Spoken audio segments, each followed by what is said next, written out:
Islamabad high court ने तमाम मुकदमात में इमरान खान को गिरफ्तार ना करने का हुक्म तो दे दिया है, लेकिन खतरा अभी टला नहीं है। अहम तरीन समात का अहवाल आपके सामने रखना है, जबकि हौलनाक मनाजिर इस वक्त रिलीज हो चुके हैं। कोर कमांडर लाहौर की रिहाइशगाह पर जब धावा बोला गया तो उस वक्त कोर कमांडर लाहौर अपने घर में मौजूद थे, फैमिली के हमरा। मुजाहिरीन के साथ क्या बातें होती रहीं, किस तरह से वो वहां से अपनी जान बचाकर निकले, और इस वक्त कोर कमांडर लाहौर को उनके ओहदे से हटाए जाने, जनरल आसिम मुनीर की तरफ से ओहदे से हटाए जाने और वापस GHQ तलब करने के हवाले से भी खबरें गर्दिश कर रही हैं। इस वक्त सुप्रीम कोर्ट ऑफ पाकिस्तान जो है वो भी डट चुकी है और शहबाज शरीफ की हुकूमत के लिए अब तक का सबसे सख्त तरीन पैगाम जो है वो भी आ चुका है। काफी ज्यादा डेवलपमेंट्स हैं, काफी ज्यादा खबरें हैं, सारी एक एक करके आपके सामने रखते हैं। बिस्मिल्लाहिर्रहमानिर्रहीम, अस्सलाम वालेकुम नाज़रीन कराम, मैं हूं मखदूम शहाबुद्दीन और आप देख रहे हैं मेरा फेसबुक और यूट्यूब चैनल। उम्मीद करता हूं आप सब लोग बखैर आफियत होंगे और जहां भी होंगे अपने अहले खाना समेत खुश भी होंगे और महफूज भी। नाज़रीन कराम, इस्लामाबाद हाई कोर्ट से खान साहब को रिलीफ तो मिल गया है। ये रिलीफ पहले मिल जाता तो शायद आज जो कुछ हो रहा था मुल्क में वो ना होता, लेकिन जाहिर बात है कि सबक जो है वो तारीख से नहीं सीखा जाता, हिस्ट्री से नहीं सीखा जाता, ग्राउंड रियलिटी से नहीं सीखा जाता, और दोबारा ऐसी गलतियां की जाती हैं कि तारीख के लिए लोग खुद सबक बन जाते हैं। आज भी इस्लामाबाद हाई कोर्ट में बहुत से लोग ऐसे ही हुआ। अब मैं आपको पहले ये भी बता दूं कि इमरान रियाज और आफ्ताब इकबाल जो हैं उनकी बाजियाबी के मामले में लाहौर हाई कोर्ट ने IG पंजाब डॉक्टर उस्मान को पेश होने का हुक्म दिया था। IG पंजाब ने लाहौर हाई कोर्ट में पेश होकर ये बयान दिया कि इमरान रियाज को तो हमने कल रिहा कर दिया था, उसके बाद पता नहीं वो किधर चले गए। मतलब उनके कहने का मतलब है वो अगवा हो गए। अलबत्ता इतलात यही है, मियां अली इशफाक जो है इमरान खान साहब के वकील है, इमरान रियाज और आफ्ताब इकबाल का केस भी लड़ रहे हैं। मियां अली इशफाक ने यह बात वाज़ेह की है कि उन्हें जेल के अंदर से कुछ नामालूम लोग लेकर गए, और अगर इन्होंने अदालत के अंदर झूठ बोला तो हमारे पास सबूत भी हैं। अच्छा, मैं आपको यह भी बता दूं कि आफ्ताब इकबाल साहब जो हैं उन्हें अदालत में पेश किया गया और अल्हम्दुलिल्लाह लाहौर हाई कोर्ट के चीफ जस्टिस अमीर भट्टी ने आफ्ताब इकबाल की नजरबंदी के अहकामात को मुअत्तल करके आफ्ताब इकबाल साहब को फौरी रिहा करने का हुक्म दे दिया। और इस सब के अंदर मैं आपको यह भी बता दूं कि इस वक्त यही चमगोई है कि जी जेल वाले कह रहे हैं कि हमने तो रिहा कर दिया था, ये कर दिया था, वो कर दिया था। अलबत्ता अभी तक की ये डेवलपमेंट्स हैं और इमरान रियाज को अदालत की तरफ से पेश करने का कहा गया है, लेकिन ऑब्वियसली ये अब पता नहीं पेश करते हैं या नहीं। अब इमरान खान साहब जो है अलकादिर ट्रस्ट केस जिसमें नैब ने इमरान खान साहब को गिरफ्तार किया, उसमें इमरान खान साहब की जमानत जो है वो मंजूर हुई और इसके साथ 17 मई तक साबिक वजीर आजम को किसी नए मुकदमे में गिरफ्तार ना करने की हिदायत कर दी गई है। अदालत की तरफ सिक्योरिटी के सख्त इंतजामात किए गए। इस्लामाबाद हाई कोर्ट के पिछले दरवाजे को सील किया गया, 2 दरवाजों पर सिक्योरिटी के इंतहाई सख्त इंतजामात थे। Imran Khan police lines guest house से अदालत में पेश हुए। खुसूसी डिवीजन बेंच तश्कील हुआ और इस खुसूसी डिवीजन बेंच ने इमरान खान साहब को जो रिलीफ है अलकादिर यूनिवर्सिटी ट्रस्ट केस में उसमें रिलीफ दिया, और उसके बाद 17 मई तक किसी भी नए मुकदमे में इमरान खान साहब को गिरफ्तार ना किया जाए, ये हुक्म इस्लामाबाद की हाई कोर्ट की तरफ से आया है। क्योंकि हुकूमत इस वक्त मुकम्मल तौर पर तैयारी में थी। अभी भी इम्कानात आपको अगर लगता है कि रोशन नहीं है तो आपको गलत लगता है, क्योंकि अभी भी बहुत कुछ हो सकता है, अभी भी बहुत से काम जो है वो अभी रहते हैं। अभी इमरान खान साहब को लाहौर की पंजाब पुलिस जो है वो भी गिरफ्तार करने के लिए पहुंची हुई है। MPO के तहत गिरफ्तार किया जा सकता है। फवाद चौधरी साहब को भी तो अदालत ने कहा था कि किसी मुकदमे में 2 दिन नहीं गिरफ्तार करना, लेकिन मेंटेनेंस ऑफ पब्लिक ऑर्डर जो एक्ट है उसके तहत उन्हें भी गिरफ्तार करके अडियाला जेल मुंतकिल किया गया, क्योंकि हुकूमत जो है वो इस वक्त मुकम्मल तौर पर हमलावर हो चुकी है। अब देख लें कि वजीर आजम शहबाज शरीफ जो हैं उन्होंने काबीना इजलास में इजहार ख्याल करते हुए कहा कि इमरान न्याजी फाशिस्ट डिक्टेटर है और अदलिया उसे तहफ़्फ़ुज़ देने के लिए आनी दीवार बन गई है। मुल्क मुश्किल हालात से गुजर रहा है और हम विरसे में मिलने वाले हालात पर काबू पाने की कोशिश कर रहे हैं। सैलाब, महंगाई और अजीब सी चीज़ें, तूफान ने मुश्किलात, वही सारी बातें, और अजीब सा रोने वाले हुए पड़े थे और कहते हैं कि जी क्या किसी अदालत ने इसका नोटिस लिया, क्या किसी अदालत ने मरियम नवाज को कहा गुड टू सी यू, आपसे मिलकर अच्छा लगा। किसी अदालत ने ऐसा नहीं कहा। तो ये जाहिर बात है, आपको पता है कि क्या चीज़ें हैं। काबीना का इजलास भी हुआ, उसका अहवाल भी सुन लें। काबीना के बेशतर अरकान ने वजीर आजम को मुल्क में एमरजेंसी के निफाज का मशवरा दे दिया है। वजीर आजम शहबाज शरीफ की जेर सदारत काबीना का इजलास शुरू हुआ तो अरकान ने 9 मई को इमरान खान की गिरफ्तारी के बाद पेश आने वाली सूरत हाल पर तहफ्फुज़ात का इजहार किया। ज़राए के मुताबिक काबीना इजलास के दौरान बेशतर काबीना अरकान ने वजीर आजम को मुल्क में फौरी तौर पर एमरजेंसी नाफिज करने का मशवरा दिया। अरकान ने कहा कि मुल्क में सिक्योरिटी सूरत हाल कंट्रोल से बाहर होती जा रही है, वजीर आजम कोई इकदाम करें। इस पर वजीर आजम ने कहा कि पीडीएम और इत्तहादियों से मिलना चाहता हूं, उनसे मुशावरत के बगैर कोई फैसला नहीं कर सकता।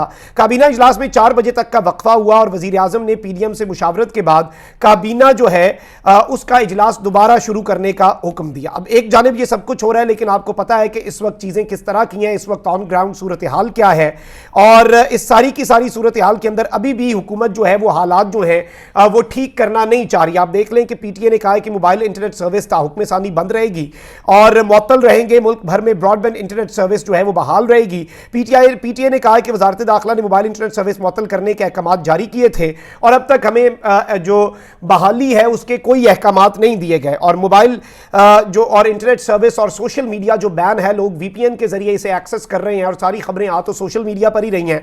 तो ये आप समझ सकते हैं कि क्या सूरत हाल है। अच्छा, अब मैं आपको ये भी बता दूं कि इमरान खान साहब की गिरफ्तारी जो है उस हवाले से इमरान खान साहब जो है उनकी जमान पार्क वापसी की तैयारियां भी की जा रही हैं और इमरान खान साहब G13 के मकाम पर जो कारकुनान इकट्ठे हैं उनसे खिताब भी करेंगे। ये खिताब भी बहुत कुछ वाजे कर देगा।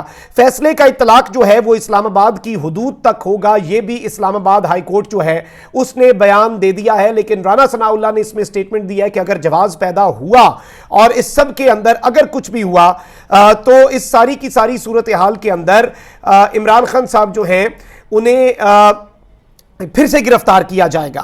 और इस्लामाबाद हाई कोर्ट का जो एग्जैक्ट हुक्म है जो अभी मेरे पास आया है कि इमरान खान को 9 मई की गिरफ्तारी के बाद दर्ज किसी मुकदमे में गिरफ्तार ना किया जाए, यानी 9 मई के बाद किसी मुकदमे में अगर इमरान खान साहब को गिरफ्तार किया जाता है तो वो गलत होगा। नैब को इमरान खान की गिरफ्तारी से रोका गया है। और इस सब के अंदर मैं आपको ये बता दूं कि यहां पर जो सूरत हाल है वो बड़ी एक अजीब सी सूरत हाल हो चुकी है, क्योंकि इसमें बहुत से सवालात अभी भी हैं। एक तो यह है कि क्या इमरान खान को इस्लामाबाद की हुदूद के अलावा गिरफ्तार किया जा सकता है, तो वो भी एक सवाल अपनी जगह है। उसके अलावा क्या इमरान खान को अब अगर कोई नया पब्लिक ऑर्डर का ये एमपीओ के तहत गिरफ्तार करना चाहिए, ये भी कर सकते हैं। इस्लामाबाद पुलिस बार बार लोगों को डरा रही है और ये स्टेटमेंट्स दे रही है लोग घरों में चले जाएं, कोई बाहर ना निकले। इवन शेलिंग की इत्तलात आई हैं, एक पुलिस की गाड़ी जो है उसे मुजाहिरीन की तरफ से G13 के मकाम में मुबैना तौर पर जलाने की इत्तलात आई और फिर इस्लामाबाद पुलिस ट्वीटें कर रही है कि फौज मौजूद है, फौज मौजूद है। और भाई खुद काम कर लो जो करना है, वरना फौज वाले खुद बता देंगे वो मौजूद है कि नहीं। एवं ही लोगों को तरह निकालने की कोशिश कर रहे हैं और लोगों को इदारों का नाम लेकर उनके कंधे पर बंदूक रख के, क्योंकि इस्लामाबाद पुलिस जो है अनफॉर्चुनेटली इस्लामाबाद पुलिस जो है उसकी जो इस वक्त हैसियत है वो नून लीग के ट्विटर से भी बदतर हो चुकी है। उनका ट्विटर हैंडल जो है ऑफिशियल है, लेकिन उस पर जिस तरह की चीजें हो रही हैं। अब सुप्रीम कोर्ट ने इस वक्त हुकूमत को बहुत ज्यादा टफ टाइम देने का फैसला कर लिया है। सुप्रीम कोर्ट, आपको पता है कि अब एतवार को इलेक्शंस, 14 तारीख को इलेक्शंस का फैसला अपनी जगह है, कोई इंप्लीमेंट करने के लिए तैयार नहीं था। फंड्स ये दे नहीं रहे थे, पाकिस्तान का उससे ज्यादा नुकसान करवा बैठे। अच्छा, उसके अलावा सिक्योरिटी इदारे और वजारत दिफा कहती थी हम सिक्योरिटी नहीं दे सकते, मुल्क के बड़े ऑपरेशन चल रहे हैं। इस वक्त पंजाब और केपी के अंदर फौज नाफिज है, फौज तैनात हो गई है, इस काम के लिए आ गए हैं। इस काम के लिए वजारत दिफा और वजारत दाखिला और हुकूमतें जो है उन्होंने फौज तलब कर ली है। वैसे तलब नहीं की जा सकती, मुल्क को बड़े बहरान का खदशा है, दहशतगर्दी के खिलाफ ऑपरेशन चल रहा है। आप इधर से भी अंदाजा लगा सकते हैं कि ये इस वक्त क्या मामला चल रहे हैं और अंदर खाते चीज क्या है। अब सुप्रीम कोर्ट ने जो अब तक का सबसे बड़ा खड़ाक किया है, शहबाज शरीफ और ये सारे के सारे फारिग हो सकते हैं। 14 तारीख एतवार आपको पता है कि ऑर्डर हुआ था कि पंजाब असेंबली के इलेक्शन करवाएं। अब सुप्रीम कोर्ट ने इलेक्शन कमीशन की रिव्यू पिटीशन जो है वो हियरिंग के लिए मंडे को 12:30 बजे 4 अप्रैल का ऑर्डर जो कि 14 मई को इलेक्शन करवाने का था, उसके ऊपर इन्होंने इसे फिक्स कर लिया है 12:30 PM। लेकिन उससे पहले और भी बहुत सी चीजें हो सकती हैं, और भी बहुत से मामलात हो सकते हैं, और लेट्स सी कि अब क्या मामला बनता है, अब किस तरह की चीजें होती हैं और किस तरह से ये ऊंट जो है किस करवट बैठता है। अब जरा आ जाते हैं लाहौर के कोर कमांडर साहब जो है उनके हवाले से। लाहौर के कोर कमांडर जो हैं, अब वो हैं या नहीं है, लेफ्टिनेंट जनरल सलमान फयाज गनी, इन्हें रिमूव कर दिया गया इनकी कमांड की तरफ से और इन्हें वापस GHQ तलब कर लिया गया है।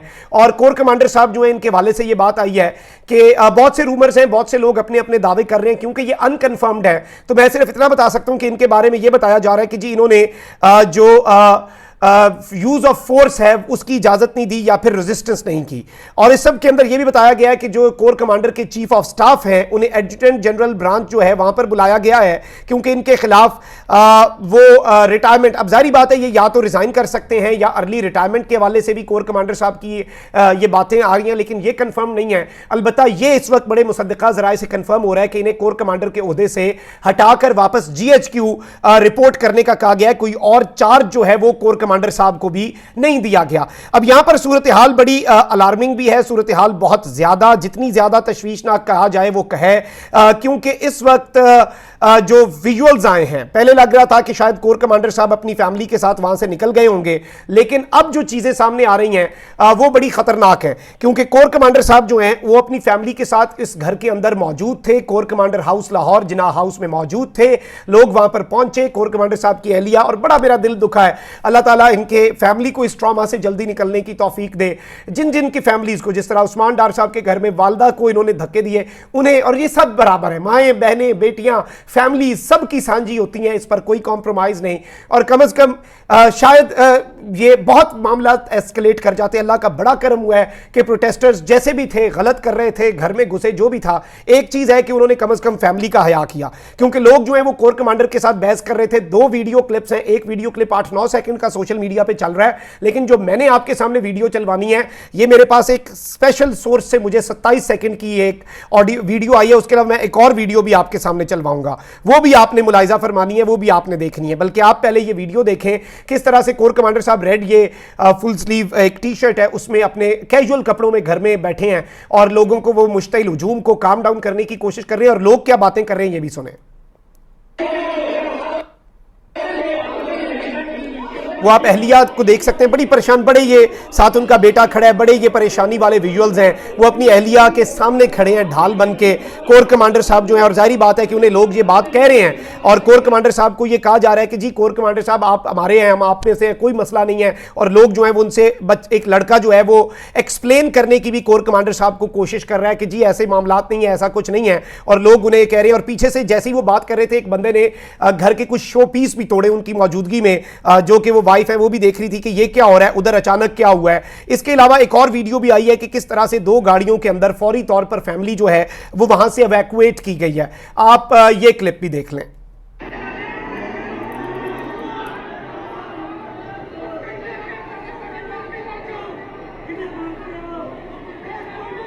जी नाज़रीन इकराम, आपने ये वीडियो जो है ये भी मुलाहिजा फरमा ली और आप समझ सकते हैं कि इस वक्त सूरत हाल क्या है और इस वक्त क्या मामलात बनते हैं। लेकिन let's see how things unfold. अब मामला क्या बनता है, माजरा क्या बनता है। लेकिन ये बड़े हौलनाक मनाजिर हैं और वो अल्लाह का बड़ा करम हुआ है कि कोई इंसानी लॉस जो होता है वो नहीं हुआ। और अब कोर कमांडर साहब को इस सब के बावजूद हटाए जाने की खबरें जो हैं वो भी बहुत से क्वेश्चंस रेज कर रही हैं। और जाहिर बात है कि अल्लाह ताला पाकिस्तान पर रहम करे। पाकिस्तान की फौज बड़ा मुनज़्ज़म इदारा है, हमारे मुल्क के लिए बहुत ज़रूरी है। इस मुल्क की बका के लिए फौज ज़रूरी थी, ज़रूरी है और ज़रूरी रहेगी।